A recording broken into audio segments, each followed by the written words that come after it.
Welcome to Real Judaism with Rabbi Ari Klapper. Unfiltered wisdom for Jewish life. In the next halacha, the Chafetz Chaim begins to discuss speaking lashon hara to your relatives, to your wife, to your children.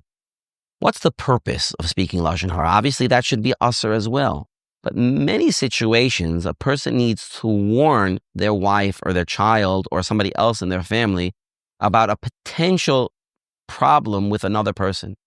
Unfortunately, there are a lot of influences from the outside world that have come into regular, everyday Jews. And many times this influence has been quite negative, and it affects people. Sometimes we don't even realize that our own children or that our own spouse get involved with a certain person who is very heavily influenced by the secular world and is doing things that is against the Torah, doing things that are against midos tovos. And we need to warn our children, we need to warn our spouse that it's not the right thing to be around such a person. In such a situation, a person must tell that person to stay away from this bad influence. Obviously, you should not exaggerate anything, but the person has to be warned properly.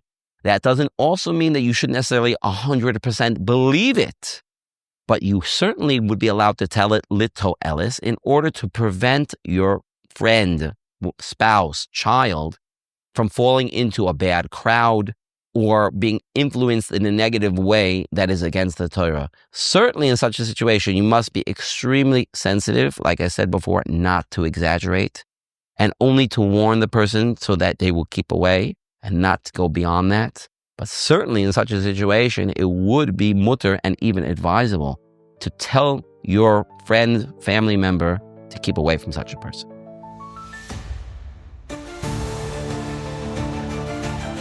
Thank you for joining Real Judaism, where we explore Torah's wisdom for real life. Created by J Foundations and produced by Eli Podcast Productions.